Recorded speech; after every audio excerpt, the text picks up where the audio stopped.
ভূগোলে তোমাদের প্রাকৃতিক চ্যাপ্টারের সেকেন্ড টার্মের জন্য যে সিলেবাসগুলো রয়েছে তার মধ্যে ফোর্থ চ্যাপ্টারের ভূমিরূপ এইটা পড়ানো শুরু হবে। তো আজকে আমরা এই চ্যাপ্টারের কি কি পড়ব। প্রথম হচ্ছে ভূমিরূপ বলতে কি বোঝায় আর কি কি ধরনের ভূমিরূপ রয়েছে, ভূপৃষ্ঠের সব জায়গায় একই রকম নয় কেন, তার মধ্যে যে দুটো শক্তি কাজ করে আভ্যন্তরীণ শক্তি আর বহির্জাত শক্তি কাকে বলে এবং পার্থক্য, আর পর্বত কত প্রকার কি কি সেইগুলো নিয়ে আলোচনা হবে। আচ্ছা, ভূমিরূপ কাকে বলে? ভূমিরূপ বলতে এই যে পৃথিবীর বাইরের পৃষ্ঠ বা ভূপৃষ্ঠের সব জায়গায় কিন্তু সমান নয়, কোথাও উঁচু নিচু, কোথাও ঢেউ খেলানো। এই যে ভূমিরূপের মানে এই যে উঁচু নিচু পার্থক্যটা বা ভূমির যে রূপ চেহারা তাকেই বলা হয় ভূমিরূপ। আর এই ভূমির উচ্চতা, গঠন এবং বৈশিষ্ট্যের ভিত্তিতে পৃথিবীতে 3 রকম ভূমিরূপ দেখা যায়। যেমন এটা হচ্ছে পর্বত, তারপরে সমভূমি, মালভূমি, আর এটা হচ্ছে সমভূমি। হলো যে ভূপৃষ্ঠের সব থেকে উঁচু অংশগুলোকে বলা হচ্ছে পর্বত, মাঝারি অংশটাকে বলা হচ্ছে মালভূমি, আর সব থেকে নিচু বা সমতল অংশকে বলা হচ্ছে সমভূমি।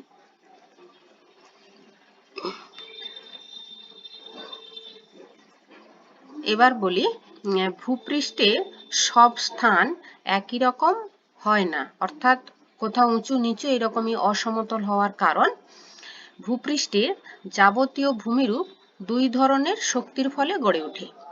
এক হচ্ছে আভ্যন্তরীণ শক্তি। সেটাকে আভ্যন্তরীণ শক্তি বলতে কি বোঝায় না, যে সকল শক্তির উৎস এবং কার্যক্ষেত্র ভূ অভ্যন্তরে সেই সকল শক্তিকে আভ্যন্তরীণ শক্তি বলে, যেমন ভূআলোড়ন। তাহলে ভূগর্ভের মধ্যে যে শক্তি কাজ করছে সেটাকেই বলা হচ্ছে আভ্যন্তরীণ শক্তি। এরপরে এই ফলে কি হয়, মানে এই শক্তির দ্বারা ভূ অভ্যন্তরের যে শক্তি কাজ করে তার ফলে পাহাড়, পর্বত, মালভূমি, সমভূমি প্রভৃতি ভূমিরূপের সৃষ্টি হয়। আর 2 নম্বরের যেটা বাহ্যিক শক্তি বা বহির্জাত শক্তি, যে সকল শক্তি ভূপৃষ্ঠের উপরিভাগে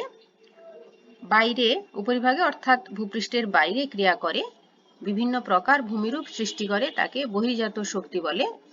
এই বহির্জাত শক্তির উদাহরণ হলো কি প্রাকৃতিক শক্তি, যেটাকে আমরা বলি নদী, হিমবাহ, বায়ুপ্রবাহ, বৃষ্টিপাত প্রভৃতি। এই বাহ্যিক শক্তির প্রভাবে বিশেষ করে ক্ষয় হয়, কোনো কোনো স্থানে ক্ষয় হয়, আবার কোনো কোনো স্থানে সঞ্চয় মানে জমা হওয়ার ফলে ভূপৃষ্ঠের সর্বদা পরিবর্তিত হয়ে চলেছে। এই 2 শক্তির প্রভাবে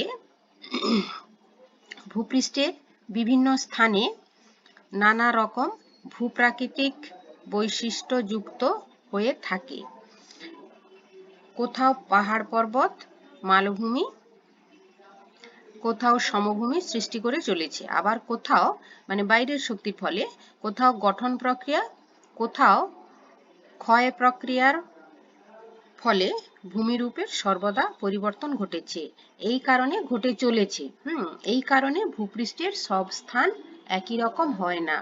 তোমাদের বইতে ওখানে অ্যাস্টোনোস্ফিয়ার স্তর দিয়ে ভূপৃষ্ঠ যে কয়েকটি পাতে ভাগ রয়েছে, সেই পাতগুলো অ্যাস্টোনোস্ফিয়ার স্তরের উপর রয়েছে, তার ফলে পাতগুলো যে সচল স্থির নয় সেই ঘটনাগুলো দেওয়া আছে, একটু সেটা পড়ে রাখবে। তবে সেটা আমার এখানে আভ্যন্তরীণ শক্তি বা বাহ্যিক শক্তির ক্ষেত্রে অতটা কাজে নয়, যাই হোক একটু মনে রাখার জন্য পড়ে রাখতে পারো। আচ্ছা, তোমাদের এই অভ্যন্তরীণ শক্তি আর বহির্জাত শক্তিটা যাতে সহজ হয় সেই জন্য এখানে একটু পার্থক্য করে দিয়েছি, এটা সবাই ভালো করে পড়ে নেবে। আভ্যন্তরীণ শক্তি এখানে প্রথমেই যেটা ভূপৃষ্ঠের অভ্যন্তরে শক্তি যখন ভূমিরূপ গঠন করে তা হলো আভ্যন্তরীণ শক্তি। তো বাহ্যিক ক্ষেত্রে কি হচ্ছে না, ভূপৃষ্ঠের বাইরের শক্তিগুলো যখন ভূমিরূপ গঠনে সহায়তা করে তখন তাকে বহির্জাত শক্তি বলে। একই কথা আগে যেটা বলেছি সেটার সঙ্গে এটা একই রকম। তারপরে মূলত পাত সঞ্চালনের কারণে যে নানা ধরনের ভূআলোড়ন ঘটে তাই হলো আভ্যন্তরীণ শক্তি। আর বাইরের শক্তি যেটা নদী, হিমবাহ, বায়ুপ্রবাহ এটাই। তারপরে ভূমিরূপ কি কি গঠন হয়? আভ্যন্তরীণ শক্তির প্রভাবে পর্বত, মালভূমি, সমভূমির সৃষ্টি হয়। আর বহির্জাত শক্তির প্রভাবে কি হচ্ছে? ক্ষয়জাত, সঞ্চয়জাত, এখানে বানানটা একটু ভুল আছে, তোমরা ওটা খাতায় লেখার সময় ঠিক করে নেবে। নিচে ওই যে সঞ্চয়, সেটা উপরে সঞ্চয়জাত কথাটা লিখবে, ভূমিরূপের সৃষ্টি হয়। হলো?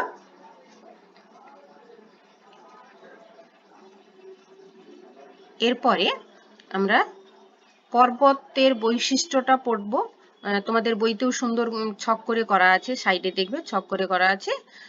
তো পর্বত কাকে বলে? সাধারণত ভূপৃষ্ঠে যেসব ভূমিরূপের উচ্চতা 900 মিটারের বেশি এবং বহুদূর বিস্তৃত শিলায় ঢাকা ভূমিরূপকে বলা হয় পর্বত। পৃথিবীর স্থলভাগের প্রায় 4 ভাগের 1 ভাগ পর্বতময়। পর্বত শৃঙ্গ, এটা পর্বত শৃঙ্গ। পর্বতের বেশিরভাগ অংশই খাড়া ঢাল আর খুব উঁচু নিচু হয় এবং পর্বতের উপরের দিক সরু ও সূচালো অংশটা হলো পর্বত শৃঙ্গ বা পর্বত চূড়া। কি বললাম? পর্বতের একেবারে উঁচু শঙ্কু আকৃতির যে সূচালো অংশটা তাকে বলা হচ্ছে পর্বত শৃঙ্গ। যেমন হিমালয় পর্বতের মাউন্ট এভারেস্ট হচ্ছে একটি পর্বত শৃঙ্গ। তারপরে পর্বত উপত্যকা, মানে দুটো পর্বতের মাঝে বা পর্বত চূড়ার মাঝখানে নিচু যে জায়গাটা থাকে, নিচু খাদের মতো অংশটাকে বলা হচ্ছে পর্বত উপত্যকা। এরপরে হচ্ছে পর্বত শ্রেণী, মানে এরকম অনেকগুলো পর্বত শৃঙ্গ তার উপত্যকা বিরাট অঞ্চল জুড়ে অবস্থান করে, তাকে বলা হয় পর্বত শ্রেণী। অর্থাৎ সহজ কথায় যখন পর্বত একসঙ্গে সারিবদ্ধভাবে অবস্থান করে তখন সেটাকে পর্বত শ্রেণী বা পর্বতমালা বলে। তারপরে পর্বত গ্রন্থি, এইরকম অনেকগুলো পর্বতমালা বা পর্বত শ্রেণী বিভিন্ন দিক থেকে এসে এক জায়গায় মিশলে তাকে পর্বত গ্রন্থি বলে। এই পর্বত গ্রন্থি হচ্ছে, তোমরা এশিয়াতে পড়েছো প্রামিড গ্রন্থি, আর্মেনীয় গ্রন্থি, এগুলো হচ্ছে পর্বত গ্রন্থি। তাহলে পর্বত কাকে বলে আমরা পড়লাম। এরপরে আসি এই পর্বতের শ্রেণীবিভাগ। পর্বতের উচ্চতা, গঠন এবং উৎপত্তি এই অনুসারে পর্বতকে 4 ভাগে ভাগ করা হয় বা 4 ভাগে সৃষ্টি হয়। 1 হচ্ছে ভঙ্গিল, 2 হচ্ছে স্তূপ, 3 আগ্নেয় পর্বত, আর একটা ক্ষয়জাত পর্বত যেটা তোমাদের বইতে নেই, এটাও একটু পড়ে রাখবে। আচ্ছা, এরপরে এই ভঙ্গিল পর্বত কিভাবে ভূপৃষ্ঠে সৃষ্টি হয়? দেখো এখানে পাশের ছবিতে, এইখানে দেখো এই যে ভাঁজ খেয়ে এই অংশটা দেখো, ভাঁজ খেয়ে এই যে উপরের দিকে উঠে যাচ্ছে, এই ভাঁজ খাওয়াটাকেই বলা হচ্ছে ভঙ্গিল। আর পর্বত উঁচু স্থান সৃষ্টি হচ্ছে বলে পর্বত বলা হচ্ছে। এটা একটু বলি, এটা একটা ভূখণ্ড, এই দিকের আরেকটা ভূখণ্ড। এই দুটো ভূখণ্ড পাত সঞ্চালনের কারণে যখন দুটো সামনের দিকে এগিয়ে আসে তার ফলে কিছু অংশ গলে নিচের দিকে নেমে যায়। আর সেই পদার্থগুলো দুদিকের পার্শ্বচাপ, এদিকেও পার্শ্বচাপ আবার এদিক থেকে এদিকেও পার্শ্বচাপ আসার ফলে মাঝের পদার্থগুলো উপরের দিকে উঠতে থাকে এবং সেই পদার্থগুলো ক্রমশ ভাঁজ খেয়ে খেয়ে উপরের দিকে উঠছে বলে তাকে বলা হচ্ছে ভঙ্গিল পর্বত। যেটা এইখানে দেওয়া আছে, এটা তোমরা খাতায় তুলে নেবে। আচ্ছা, এটা একটু কি বলে দিই, উঁচু নিচু ভাঁজ বিশিষ্ট পর্বত, ভঙ্গিল পর্বত বলার অর্থটা যেটা, ভূপৃষ্ঠের কোনো অংশে প্রবল পার্শ্বচাপের কারণে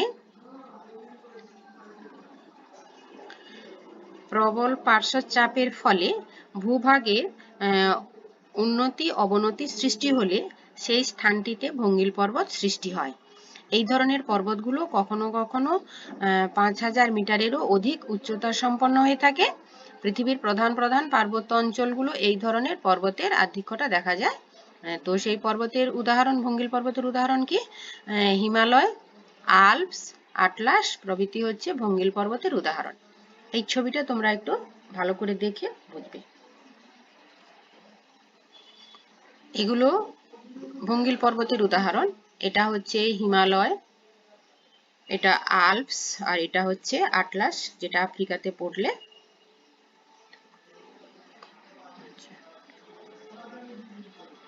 তারপরে স্তূপ পর্বত, এইখানে পাশে যে স্তূপ পর্বতের গঠন প্রণালীটা দেওয়া আছে, কিভাবে সৃষ্টি হচ্ছে দেখো। এইটা হচ্ছে ভূপৃষ্ঠ। তো ভূপৃষ্ঠে ভূ আলোড়নের কারণে যখন এই যে ফাটলগুলো আছে, ফাটলের সৃষ্টি হয়। এই ফাটল যদি দুটো সমান্তরাল ফাটলের মধ্যে ফাটলের সৃষ্টি হয়, তার ফলে কি হয়, ভূখণ্ডগুলো কেউ নিচে বসে, কেউ উপরের দিকে উঠে যায়। যে ভূখণ্ডগুলো উপরের দিকে ওঠে, উঁচু হয়ে পর্বতের সৃষ্টি করে, তাকে বলা হচ্ছে স্তূপ পর্বত। আর যে অংশটা নিচে নেমে যায় তাকে বলা হচ্ছে গ্রস্ত উপত্যকা। ছবিটা তোমরা ভালো করে লক্ষ্য করবে যে ভূখণ্ড সমান্তরাল অবস্থায় প্রথম অবস্থায় থাকে, তারপরে ভূ অভ্যন্তরে যে ভূ আলোড়ন সৃষ্টি হয়, তার ফলে এই যে ফাটল, দেখো এখানে 3টা ফাটলের সৃষ্টি হচ্ছে। আর ভূখণ্ডগুলো এই ফাটলের জন্য কেউ কেউ নিচে বসছে, কেউ কেউ উপরের দিকে উঠে যাচ্ছে। তো এই যে উপরের দিকে যে অংশটা, এখানেও একটা উপরের দিকে উঠছে, এইগুলো এই উঁচু হয়ে উঠে যাওয়াটা হচ্ছে স্তূপ পর্বত, আর নিচে নেমে যাওয়া অংশটা হচ্ছে গ্রস্ত উপত্যকা।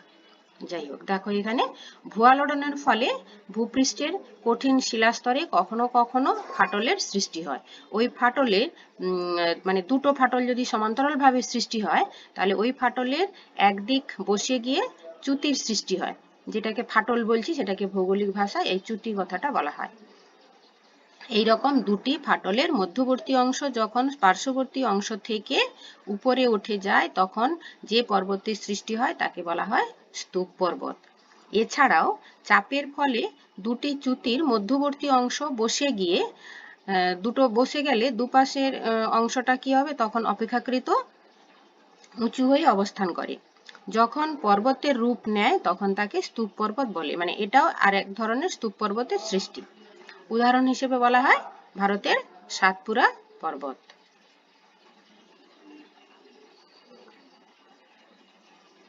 সাতপুরা পর্বত, এখানে একটা ছবি দেওয়া আছে, এখানেও একটা উদাহরণ। তারপরে আগ্নেয় পর্বত, এই ছবিতে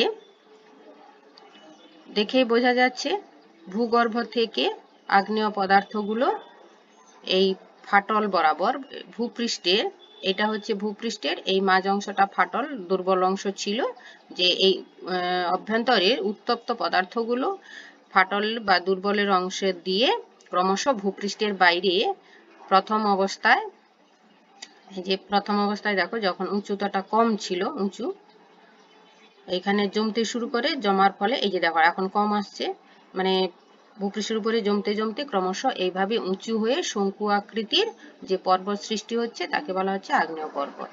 এই এইখানটার অবস্থাটা, গঠনটা দেখবে। আচ্ছা, কি বলা হচ্ছে যে আগ্নেয়গিরি থেকে ভূগর্ভের অগ্নুৎপাতের সময় ভূগর্ভের উত্তপ্ত পদার্থ, সেই সঙ্গে প্রচুর লাভা ছাই, ছোট ছোট পাথর বেরিয়ে এসে আগ্নেয়গিরির চারিদিকে জমা হয়ে 3 কোণা শঙ্কুর মতো একরকম পর্বতের সৃষ্টি হয়, যাকে বলা হয় আগ্নেয় পর্বত। এই আগ্নেয় পর্বতকে সঞ্চয়জাত পর্বতও বলা হয়। কেন বলা হয় না, ভূগর্ভ থেকে পদার্থগুলো বাইরে বেরিয়ে এসে জমে বা সঞ্চয় হয়ে এই ধরনের পর্বতের সৃষ্টি হয় বলে আগ্নেয় পর্বতকে সঞ্চয়জাত পর্বতও বলে। উদাহরণ ইতালির ভিসুভিয়াস, এটনা, আফ্রিকার কিলিমাঞ্জারো, জাপানের ফুজিয়ামা, ইন্দোনেশিয়ার ক্রাকাতোয়া ইত্যাদি আগ্নেয় পর্বত। এখানে অনেকগুলো আগ্নেয় পর্বতের উদাহরণ দেওয়া আছে, এই নামগুলো ছবি দেখে মনে রাখতে সহজ হবে বলে দেওয়া থাকলো। তারপরে তোমাদের বইতে যেটা নেই, ক্ষয়জাত পর্বত, এটা হচ্ছে ক্ষয়জাত পর্বতটা কি বলা হচ্ছে এটা শুধু শুনে মনে রাখবে। আগের যে 3 ধরনের পর্বত সৃষ্টি হলো, ভঙ্গিল পর্বত, স্তূপ পর্বত এবং সঞ্চয়জাত পর্বত বা আগ্নেয় পর্বত, এইগুলো বাহ্যিক শক্তির দ্বারা ক্রমশ ক্ষয় পেয়ে পেয়ে নিচু হয়ে উচ্চতাটা কমে গিয়ে যে পর্বতের সৃষ্টি হয় তাকে বলা হচ্ছে ক্ষয়জাত পর্বত। যেমন ভারতের ক্ষয়জাত পর্বত রয়েছে আরাবল্লী পর্বত, এটা ক্ষয়জাত পর্বতের উদাহরণ, আরাবল্লী পর্বত, এগুলো প্রাচীন ভঙ্গিল পর্বতও বলা হয়। আচ্ছা, আজকে এই পর্যন্ত পড়বে।